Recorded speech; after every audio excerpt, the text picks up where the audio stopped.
ছাৰে তোক কিয় আজি উলিয়াই দিলে ক্লাছৰ পৰা ঠাই মিঠা কথানো কি কম সঁচা কথাটোৱে কৈছো আৰে ভূপাই মিছা কথা মই শুনিবতো লাগিব সঁচাৰ বাহিৰে মিছা মই কেতিয়াও নুশুনো গম পালি ক এতিয়া মানে ঠাই সমাজ বিজ্ঞান কিতাপত থকা মহাত্মা গান্ধী ফটোটো মূৰত মই চুলি আঁকি দিছিলো চুলি আঁকি দিছিলি কেলে মানে ঠাই টপা মোৱা দেখিলে মই ৰৈ থাকিবই নোৱাৰো তাত চুলি আঁকি দিও লাগি যায় সেইকাৰণে মহাত্মা গান্ধী ছাৰৰ টপা মোৱাটোত ছাৰ দীঘলকে মই চুলি আঁকি দিছিলো কথাটো আমাৰ ছাৰে গম পালে তাৰপিছতে মোক কৈছে ঐ কুকুৰ তই ইমান ডাঙৰ মানুহটোক অসন্মান কৰিছ দা এতিয়া ক্লাছৰ পৰা ওলাই যা ছাৰ আপুনি এতিয়া নিজে কওক এডালক মই ক্লাছৰ পৰা উলিয়াই ভুল কৰিলো নে শুদ্ধ কৰিলো আইঅ তহঁতৰ কৰ্মকাণ্ড মই হলে একো ধৰিবই পৰা নাই ঐ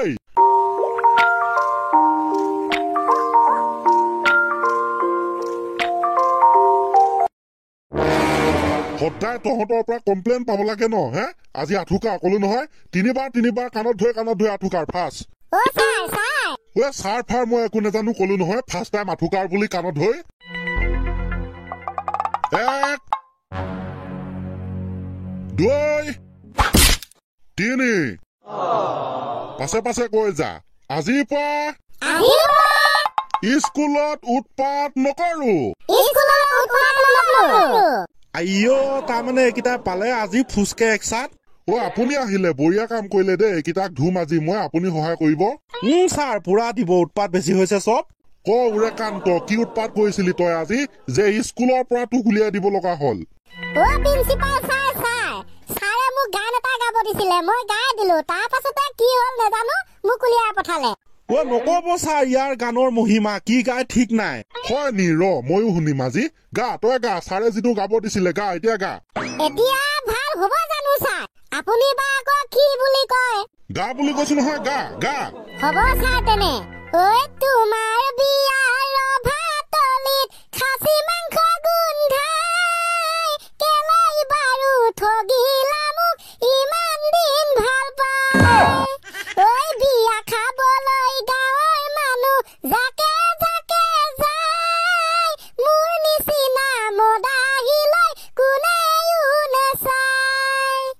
নমাৰো মই ফেনাইল খাই নমাৰো নদীত জপিয়াই নমাৰো মই ডিঙিত ৰছী লগাই ঐ তোমাৰ বিয়াৰ ভাতলিত খাচী মাংস গোন্ধাই কেলৈ বাৰু ঠগিলা মোক ইমান দিন ভাল পাই হাইব্ৰিড গান দেখোন নই মা কসম আইঅ ছাৰ কওক এতিয়া মই বোলো ভাল গান এটা গা ই গালে এইটো মোৰ অলপ টেনচন হৈ আছিলে দিলো বাপেকে উলিয়াই পঠিয়াই যা যি হলে হৈ যাওক চব বাট হে কিয়া হ'ব দে তই ক্লাছত যা চবকে ধুই লওঁ আজি বাৰু এহাই দিছো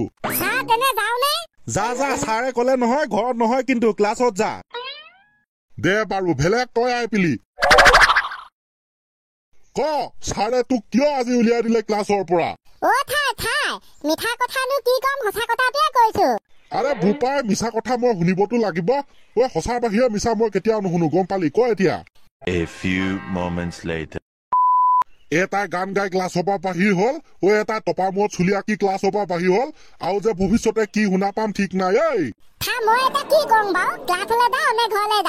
যা ক্লাছলৈ যা নেক্সট টাইম টপা মূৰত যাতে চুলি নে আকৌ আজি একদম লাষ্ট ৱাৰ্নিং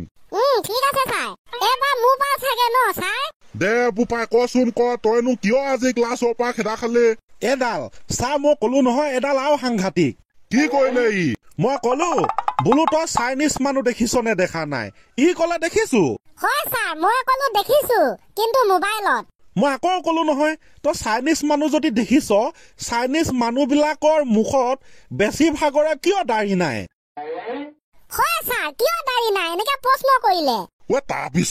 তাৰপিছতে মহাপণ্ডিতে এনেকুৱা খাটা উত্তৰ দিলে মই কলো নহয় ক্লাছত সুমিয়াই থবই নোৱাৰিলো একেবাৰে উলিয়াই পঠালো আইঅ কৃষ্ণ উত্তৰটো কি আছিল এবাৰ খেদা খালিয়ে তই আকৌ এবাৰ খেদা খাই ভিতৰত সোমাবলৈ মন নাই নি চাইনিজ মানুহ বিলাকে বেছিভাগে তুলনি বিয়া খাইছিলে ৰাতি তুলনি বিয়া আগদিনা যে মোৱাতেল হয় সেইদিনাখন গৈছিলে চাইনিজ মতা মানুহ বিলাকে তুলনি বিয়া বেছিকে খাই গৈছিলে ৰাতি মটেল দিয়া দিনা গৈছিলে সেইকাৰণে সিহঁতৰ দাড়ি গজা নাই হে প্ৰভু মই কতে মই যে মাৰিব মানুহ তুলনি বিয়া খাই মেলি হে দাড়ি গজা নাই ছাৰ আমি অসমীয়া সমাজত বাস কৰো আৰু আমাৰ মা দেউতা আগতে এনেকে যাবলৈ নিদিয়ে দাড়ি নজগিব নেযাবি বুলি কয় তুলনি বিয়া খাবলৈ মটেল দিয়ালে কথাটো বাৰু মিছা নহয় দাড়ি গজে কিন্তু মানুহবিলাকে কয় নজগিব বুলি হয় নাই যিহেতু আমি আগৰ পৰা শুনি আহিছো ছাৰ কাৰণটো সেইবাবে চাইনিজ মানুহবিলাকৰ ওপৰত দুখটো যাবি দি দিলো তুলনি বিয়াৰ যাৰ ফলস্বৰূপে আজি মই খেদা খালো দেখিলে ছাৰ কিমান খাতৰা বস্তু এইকেইটা তাকেতো ন ইমান খাতৰা হাইব্ৰিড ষ্টুডেণ্ট আছে বুলি মই গম পোৱা নাছিলো নহয় প্ৰিন্সিপাল ন ক্লাছ নকৰো যে গমে নেপাও আৰু বা কি ওলাবলৈ বাকী আছে কলো নহয় এটা গান গাই খেদা খালে এটা টপা মূৰত চুলি আঁকি খেদা খালে আৰু এটা আকৌ চাইনিজ মানুহৰ মূৰত কিয় চুলি নাই তাৰ উত্তৰ দি খেদা খালে এতিয়া মই ক্লাছলৈ যাওঁ নে ঘৰলৈ যাওঁ পুনৰবাৰ কলো যা ক্লাছলৈ যা নেক্সট টাইম আৰু এনেকুৱা ধৰণৰ যুক্তি নিদিবি ন ছাৰ ঠিক কলে পৰুৱাই যা ক্লাছলৈ যা ছাৰ মোৰটো বিচাৰ কৰি দিলে ভাল হয় আৰু বোপাই তোৰ নাম হৰি নহয় জানো য়েছ ছাৰ মোৰ নাম হৰি আগৰ দৰে আজিও এটা ভুল দিলো কৰি কি ভুল কৰিলি তই এডাল কলো নহয় এডালে আৰু মাথা বেয়া কৰি দিলে আজি ছাৰ কি লেতেৰা পাদন দিছে ক্লাছ ৰুমত গোন্ধ লৈ পাই নি খেদি দিলো বাপেকে যা পাদৰ কথা কওঁতে গোন্ধ পাইছো লাগছে কেলে পাদিলি তই ঘৰত কি হাগি নাহিলি আজি ছাৰ মোৰ দুখ কোলাই পাচিয়ে নধৰা যেন হল দেই ক্লাছটো মানে স্কুল দেৰি হলেও ছাৰে গালি পায় আৰু ঘৰত মানে এটা প্ৰব্লেম কি প্ৰব্লেম তোৰ ঘৰত স্কুলৰ প্ৰব্লেমটো বা বুজিছো আজি ছাৰ মোৰ টিকাটোৱে গাদ্দাৰ কৰি দিলে দেই কলো নহয় ছাৰ যিটো টাইমত লেট্ৰিন ওলাব লাগে সেইটো টাইমত নোলালে স্কুল আহিবলৈ লৈছো তেতিয়া ওলাইছে গু তাৰপিছত নেহাগিলি কেলে তই হাগিম কেনেকে ছাৰ যেতিয়া হাগিবলৈ মানে গু ওলাইছে তেতিয়া ভণ্টিয়ে লেট্ৰিনৰ ভিতৰত বাহিৰত আকৌ দেউতাই ৰখি আছে ভণ্টিয়ে ওলাব পাপাই যাব ইফালে যদি মই ৰৈয়ে থাকো তেনেহলে স্কুল দেৰি হৈ যাব সেইকাৰণে বাপেকে নহকাকে স্কুল আহি পেলালো আৰু নেহাগিলো যেতিয়া ক্লাছ ৰুমত এনেকা লেতেৰা পাদন ওলাইছে ঢাত দি দিলো বাপেকে যি লেতেৰা গোন্ধ মাৰিছে ছাৰে গোন্ধ সহ্য কৰিব নোৱাৰি মোক একেবাৰে ক্লাছৰ পৰা বাহিৰ কৰি দিয়ে ছাৰ এতিয়া কওক আপুনি মই এতিয়া ইয়াক ক্লাছৰ পৰা বাহিৰ কৰি ভাল কৰিলো নে বেয়া কৰিলো গোন্ধ সহ্য কৰিব নোৱাৰিলে তই বাহিৰ কৰিবই লাগিব এনে বাৰু ল'ৰা তই লেট্ৰিনত হাগিব নোৱাৰিলি কি হল বেলেগত তই হাগি দিব পাৰ ন আইঅ ছাৰ কি কথা কয় আপুনি মই কি যতে ততে হাগি মাটি প্ৰদূষণ কৰিম নি তই দেখোন পুৰা সমজদাৰ হৈ গলি বুজি পাও চব থেংক ইউ ছাৰ মই এতিয়া ক্লাছলৈ যাব পাৰিম না পাৰিবি কিন্তু ফাৰ্ষ্ট টাইম তই লেট্ৰিনত গৈ হাগিলগে যা স্কুলতে তাৰপিছত সোমাবিগে ক্লাছত থেংক ইউ ছাৰ মই মানে যাং একদম হাগু লাগি আছে পাতি থৈ যাও নিয়া দিম নহয় ল'ৰা যা বুলি কৈছো যা ৰাম প্ৰভু আজিৰ দিনতো এই অদ্ভুত ষ্টুডেণ্ট আপুনি যাওক ক্লাছলৈ ময়ো যাওঁ ঠিক আছে ছাৰ কলো নহয় এইকেইটা মাথা চাথা সদায় বেয়া কৰি থাকে হ'ব ঠিক আছে কাইলৈৰ পৰা মই যি ব্যৱস্থা ল'ব লাগে ল'ম যাওক আপুনি ময়ো যাওঁ